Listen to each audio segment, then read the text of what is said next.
Good afternoon and welcome to the Melbourne Writers Festival. I'm Michael Williams from the Centre for Books, Writing and Ideas, and I'll be chairing proceedings for this afternoon's session. MJ Hyland is a writer of rare and singular talent. In only 3 books... No, that's true. I read it somewhere. In only 3 books, she's already announced herself as a major voice, a major talent in international writing, and we're very lucky to have her here with us today. So maybe a big round of applause to make her feel very welcome. Thank you. Now, to kick things off, I have asked Maria to, do out my shoelace for me in front of you all. I've asked Maria to read from her newest book, This Is How, which is attracting plaudits wherever it goes. So she's going to kick off with a reading from that. Hello, everybody. Ooh. Tough crowd. I'd be terrified if I didn't like you so much already. I don't think there's anybody in this audience who would say something to me like this. I get this. I loved your book so much, I borrowed it to all my friends. I don't think any of you will be saying that. Well, not now. This is my 3rd novel. In the course of writing this book, I called it my turd. The turd novel. It was very difficult to write. And I'm going to read from the very beginning. I'm not going to read very much because I think it's interminably boring when writers read, unless they're very good at it. And I'm not particularly. So I'll just start. I put my bags down on the doorstep and knock 3 times. I don't bang hard like a copper, but it's not as though I'm ashamed to be knocking either. The porch light comes on and the landlady opens the door. She's younger and prettier than I expected. Hello, I say, I'm Patrick. I thought you'd be here hours ago, she says. It's after 10 and I was due at 6. My mouth's gone dry, but I smile, friendly as I can. I miss the connection, I say. I've not meant the lie, but she's forced me. You'd better come in, she says. We face each other in the hallway. I've got my back to the door, and she's got her back to the stairs. I should say something, but I can't think what. I put my bags down again, and my hands hang heavy. You'll have to meet the other boarders tomorrow, she says. They've gone out. She takes hold of her long brown hair and pulls it over her left breast like a scarf. Let me take your coat, she says. I'm not bothered, I say. I'll keep it on. I want the pockets for my hands. There's a rack just beside you. I've said I'll leave it on. I thought you might feel more comfortable with it off. It's a very warm evening. She looks at me and I look at her, and she takes a step back as though she blames the place where she's standing for the silence. I want her to show me to my room and get it over with. I take my coat off and put it on the rack. There, I say. She coughs and I get thinking maybe she's nervous, same as me. Maybe she thinks I'm all right. Is that all the luggage you have? I've got my clothes in one duffel bag, my toolkit in the other. Yeah, I say.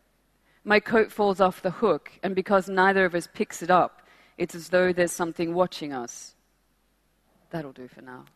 You know, I don't feel particularly nervous because I really like doing this kind of thing, and I like talking about books and the craft of writing and the whole story. But I know that I am nervous because this is shaking. This horrible little beast on my face, this Think of it as an shaking, electronic cold sore. It's just there, a kind of lump at the bottom of your face. But look, that reading... It's vibrating. Okay. Well, it's vibrating with joy at being here today. That reading highlights some of the key things about This Is How, this remarkable book. And chiefly, its hero, Patrick Oxtoby. And I use the word hero broadly. Tell us a bit about Patrick.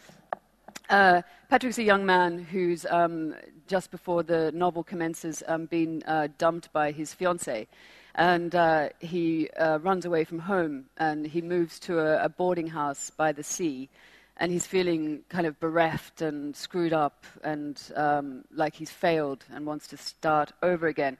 But this novel is based very loosely on a true story from a book by Tony Parker, who's like Britain's Studs Terkel. He's famous for doing interviews and series of books based on interviews. And one of those books is called Life After Life. It's 12 interviews with 12 murderers. And I read this book just as I was approaching the end of Carry Me Down, the second novel. And I wrote in one of my notebooks, I must write a novel based on this story. It's a story of a young man who is living in a lodging house and goes to the adjoining room in his lodging house and kills a fellow lodger for no good reason. So it's an unprovoked, unpremeditated murder which seems to have no real or discernible or simple cause or cause and effect. And that really appealed to me, not surprisingly, because the books that I love, and there's a trilogy of them, Camus, The Outsider, and then a book that was written in direct response to Camus' The Outsider, equally as good, but not as well known, is The Goalie's Anxiety, The Penalty Kick by Peter Handke. And then, of course, is André Gide, Vatican Cellars. So 3 books about the gratuitous act in very similar territory, and I wanted to have a go at it. The word gratuitous is interesting. The review of the book, Rapturous, I should say, in The Guardian, talked about the sense of inevitability and I think it used the word random as well, the kind of arbitrary nature of this act. How much is that what fascinates you? Do you see Patrick as an everyman, or do you see him as a remarkable case? It's highly specific, and I think that's a very important thing. I think if a novelist is generalizing, then a novelist is not doing his job properly. I think it's a highly specific and intensely close examination of one case in point, and it's this particular man and why he does what he does. I'm not trying to sort of manifesto or a kind of white paper or a summation of why people murder, or a kind of I'm not an attempt to talk about a typical case. It's very specific, or it should be. But do you mind if I don't look at you and I look at... No, look at the audience. They're the ones who paid money to be here today. You talk about a loose kind of troika of books that influence you, but looking at this as your third book, you seem drawn to a particular kind of protagonist. Lou Connors, in How the Light Gets In, your first book, was a troubled teenage girl, kind of dislocated, disconnected from the people around her. Your second book, the protagonist, John Egan, troubled teenage boy, disconnected from the people around him, disenfranchised with the world, can't quite express himself. And now Patrick. Do you need a hug? Yeah. Yes. Oh, I do. It's tough. Oh. In seriousness, though. I didn't think it was so obvious. Oh, there goes the lace. That's the end of me. But no, it's not about... I don't have an obsession or preoccupation particularly with the outsider. I mean, How the Light Gets In is about, as far as I'm concerned, in terms of thematic preoccupation, the first one is about... It's a girl from a working-class family who wants to escape that life and do better, and trade in one life for another, and goes to America as an exchange student, so exchanges a life of poverty, a kind of crass and bookless sort of life, for a much more privileged one, and it goes terribly wrong. She's also kind of a voyeur, is always watching other people's lives, studying other people to find out how the middle class live. So that, for me, when I was writing the book, I wasn't thinking Lou Connor as an outsider.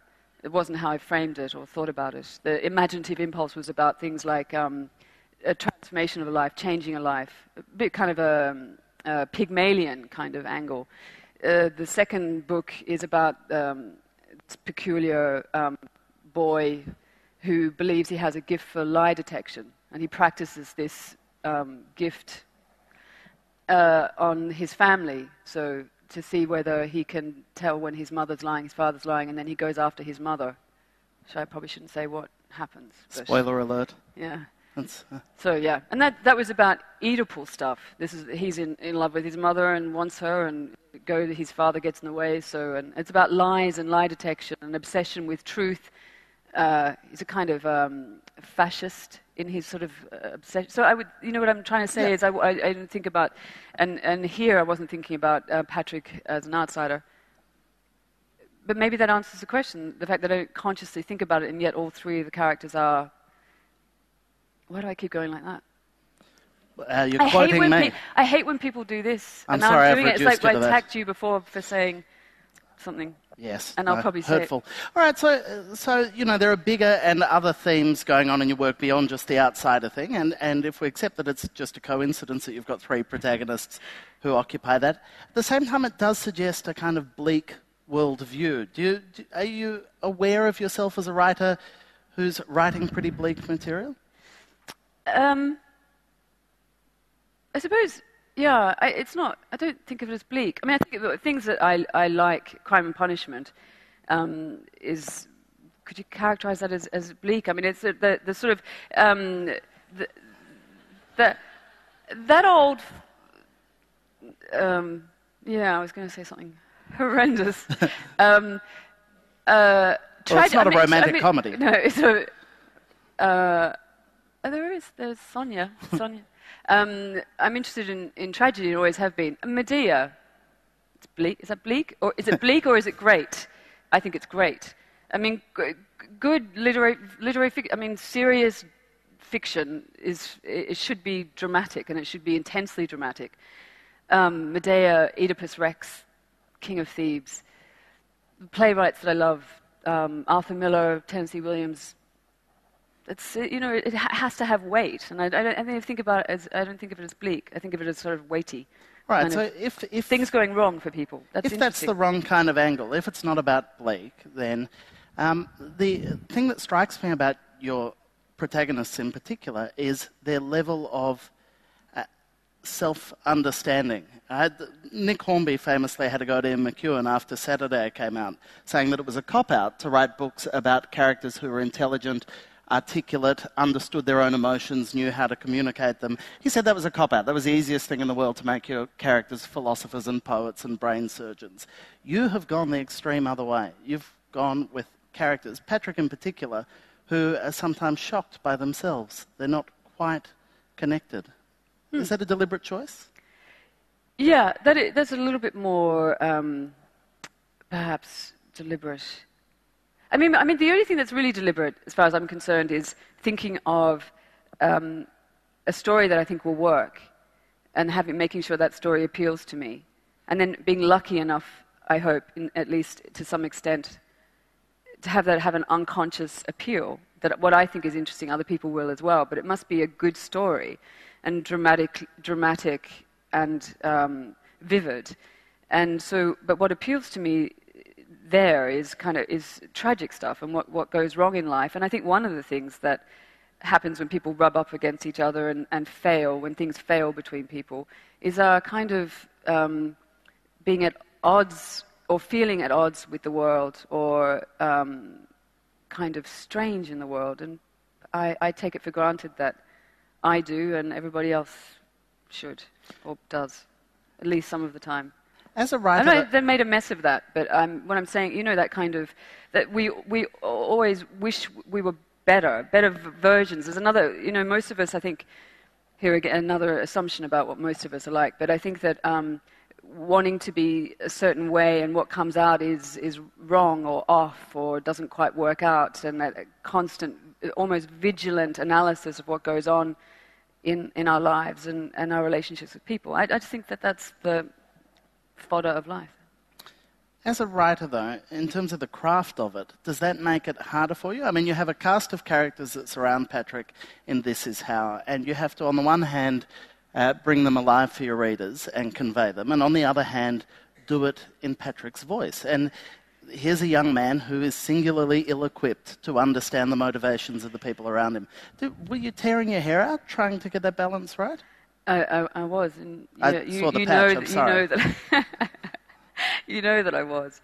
I mean, this book was horrendously difficult to write, and I think that for the reasons that you say, I mean, this is first-person present tense, so I had to.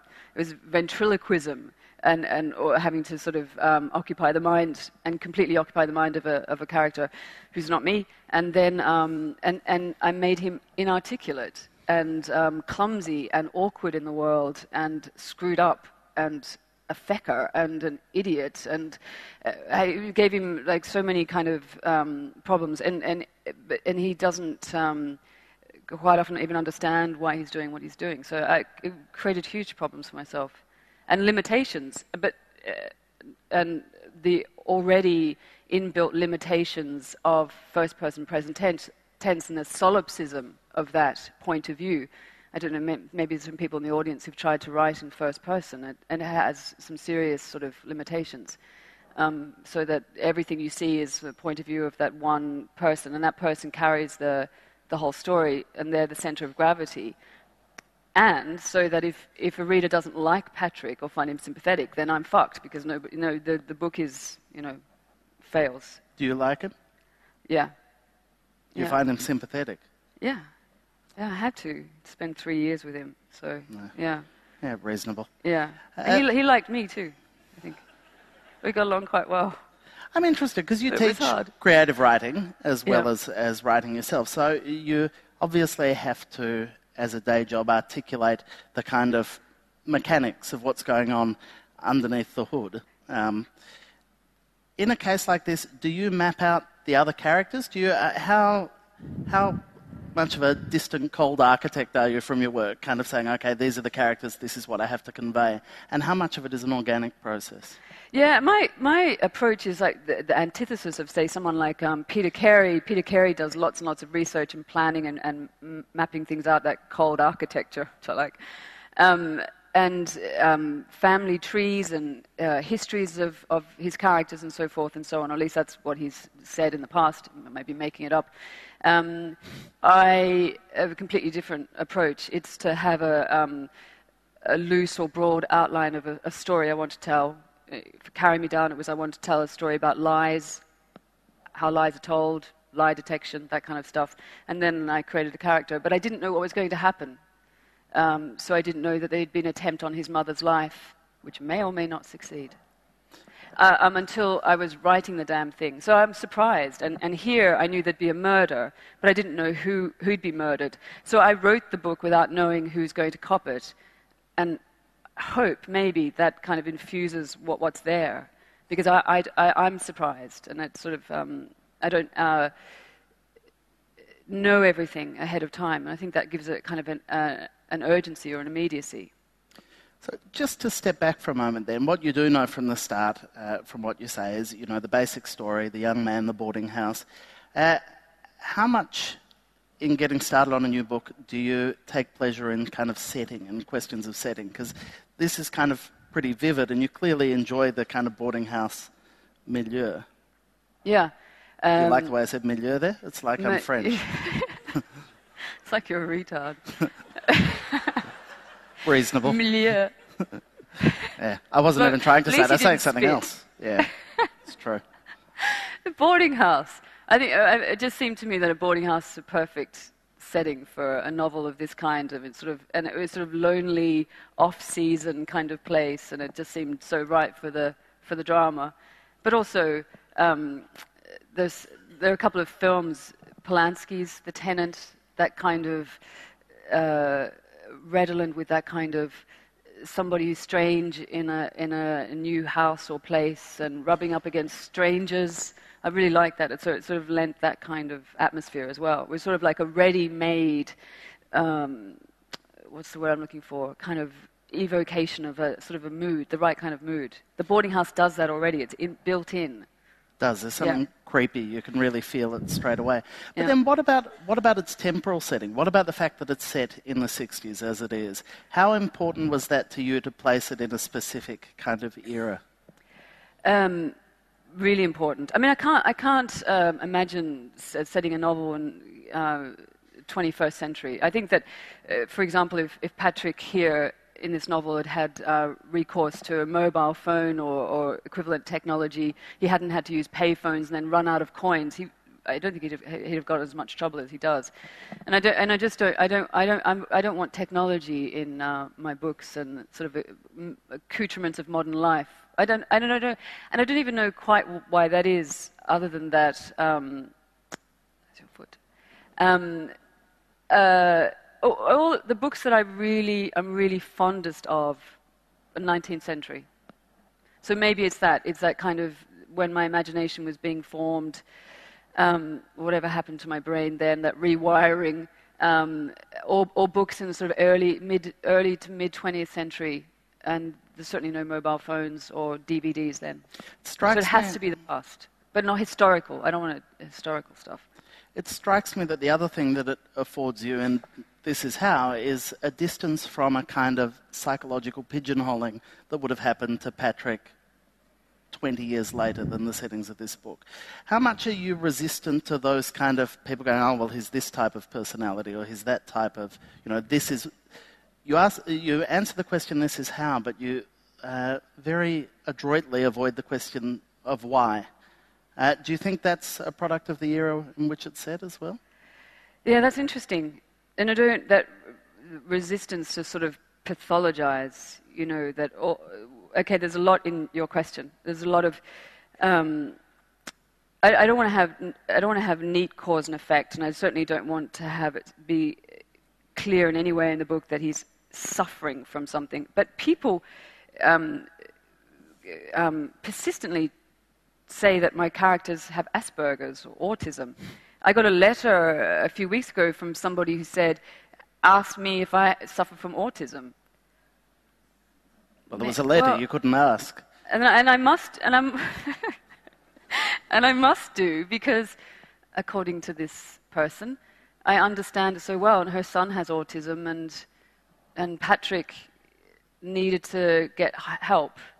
But if he got help, there wouldn't be a novel, would there? So that's the end of that one.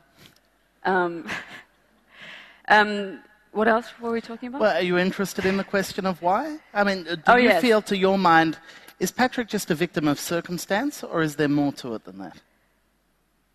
Yeah, well, he's not a victim. No, and it's not. There's nothing neat about it. I mean, there's nothing. It's just an examination of what this character does, and he is, peculiarly himself. But he's not a victim, and he's not suffering from any mental illness. And I think that if that would be too neat, and it would be diagnosed then. And I don't want it to be any kind of diagnosis. I want it to be him to be. That's why it was so hard to write. As complicated as we are. I mean, we're complicated, right? Aren't we? We're really complicated. I mean, even someone you love, your partner, son, husband, father. To describe someone, you will do it glibly for the sake of conversation. But if you really have to, it would take 500 pages, and that's why only a novel can do. That's what a novel should be trying to do, is capture a life, and create that kind of mind-reading sensation of really knowing somebody, and the messiness of that. That was long, wasn't it? It was good, though, so long is all right. Much is made of the difficult second novel, but with This Is How, you're following a book that's been shortlisted for the Booker Prize. Suddenly, in terms of your profile and kind of public awareness of you and your readership, you've gone stratospheric as a consequence, and so there's a different set of expectations around it. Do you feel that, or is that something that only someone outside thinks? No, I do, and the Man Booker had a really sort of strange and unwanted effect. I mean, it was great that it happened, because I sold a few more books and can pay my bills. And thanks to Michael Hayward for helping me do that, to my publishers out there in the audience. But it was fantastic that it happened, and it made a big difference to the book and helped sell copies, and so that was great. But also, there's also a circus around that prize, and there was a lot of attention, and that was a good thing. However, the strange and unwanted and bizarre effect of that was that I became self-conscious. So when I sat down to begin this third book, I had started then to feel self-conscious and a sense of being watched, and I started to think about what people would think about this book, what kind of writer I am, and then I started to dick around with trying to show off and write in a different style. And my style is it's a certain kind of shtick, and it is first-person present tense and a very intense and claustrophobic kind of approach. And I started wanting to, I felt like I needed to prove that I was a writerly writer, and wanted to use some pyrotechnics and stuff. But it didn't work out, and I just so this took longer than it needed to have, and it was much harder because of that. So that self-consciousness, and took a while to shake it. So if that self-consciousness is destructive, before that, with the first two books, did you write with a particular audience in mind? Did you have an awareness of who you thought might be reading your books? No, and thankfully not. I think that's really destructive. I think that, and in some books, I don't know if my thing is falling apart. I don't know if I'm just particularly vigilant when I read, but there's some books. Do you not find this when you're reading them? It's almost written for a certain audience. They're written to appeal to a certain kind of readership, or worse, to appeal to everybody. You know, that kind of lowest common denominator feeling that you get. And I think that really the books that I really adore are books that really divide audiences, that seem not to have written in a kind of not arrogance, it's not quite the right word, but a kind of not minding what the audience might think. Clarity of purpose. Because they had to be written, or they in and of themselves, they just need to be what they are. And when I finally got over that self-consciousness in writing this, that's what happened. Then I wrote something that might very well be liked by 3 people, but it stopped mattering. I mean, I just think that kind of interference is the death of good writing. So who do you read when you're writing, or do you have to put aside other writers to kind of focus on your own work? Yeah, I read a lot of American short story writers. I mean, because I'd really like to be able to write short stories, and I can't. Or short answers either, it seems. No. But a lot of Americans, old friends in the audience, creeping me out. I can ask them to be taken out if you like. That one there, that one. Security. People like John Cheever and Richard Yates. I mean, they're sort of phenomenally good short story writers. That kind of the people who are Joyce Carol Oates, Jesus, Mary and Joseph. I mean, that kind of, those people who are consummate, that kind of incredible control over fiction they're just fun. Lots and lots of Americans. I mean, sort of you can't see it in this style here, which is sort of strange. But I read, that thing that comes out every year, Best American Short Stories. I devour it cover to cover. New Yorker short stories in a New Yorker. That's the kind of thing. Or people like Joseph Roth. Recently, I read The Legend of the Holy Drinker. Perfect novel. It's very small, but it's perfect. I tend to avoid contemporary fiction when I'm writing.